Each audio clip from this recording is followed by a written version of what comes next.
paz do Senhor esteja com você, que a presença do Espírito Santo esteja inundando a sua vida, a sua casa, a sua família, em nome de Jesus. A palavra no livro de Jeremias nos fala de uma carta. O profeta Jeremias escreve uma carta. E uma carta tem um destinatário, óbvio. E aqui no capítulo 29 diz assim: uma carta para os exilados. Nós sabemos que o povo de Israel foi, por causa da sua teimosia, por causa da sua desobediência, eles foram levados aproximadamente 70 anos no cativeiro de Babilônia. Amados, quando pensamos num cativeiro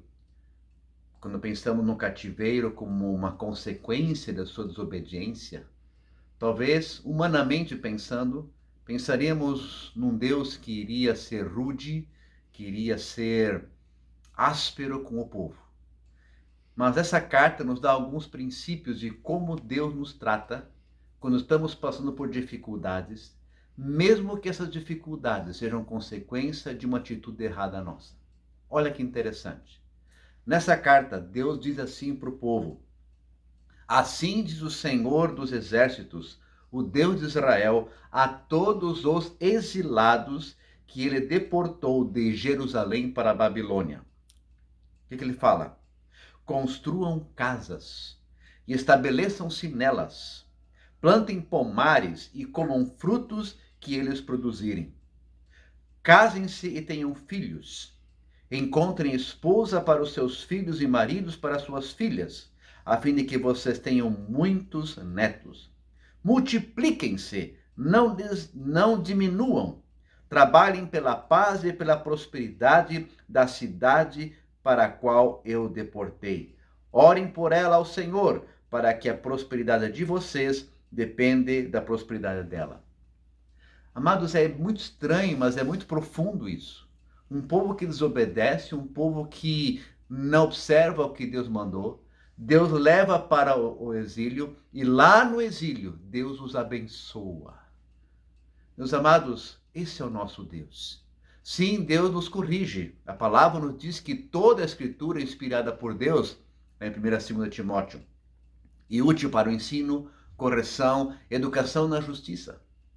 Sim, a palavra nos educa, nos corrige, nos ensina, mas a forma como Deus faz isso não é uma forma baseada na ira, não é uma forma baseada num sentimento de destruição. Não, Deus diz: construam casas, plantem vinhas, cresçam, multipliquem-se. E aí a segunda coisa que Deus alerta para o povo que está lá, né? Assim diz o Senhor, Deus de Israel: não se deixe enganar pelos profetas e adivinhos que há no meio de vocês na terra da Babilônia. Não deem ouvidos aos sonhos deles, porque eles sonham o que vocês querem ouvir. Deus ainda alerta: olha, lá no exílio eu vou colocar os meus profetas para educar, para ensinar, para corrigir, mas haverão profetas que vão profetizar o que vocês gostam de ouvir.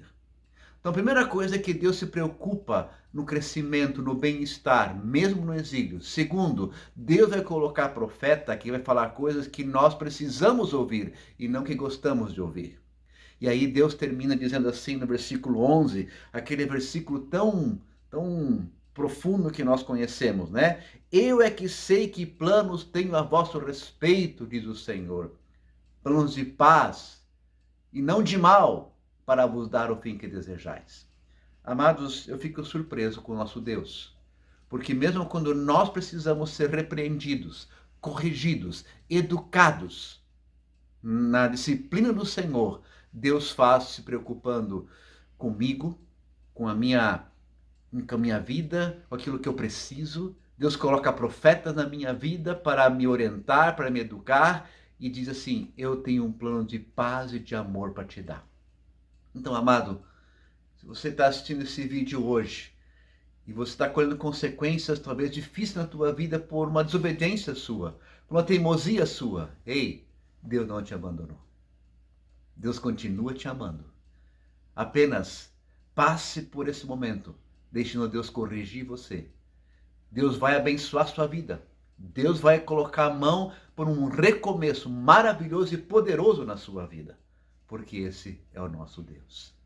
Deus te ama.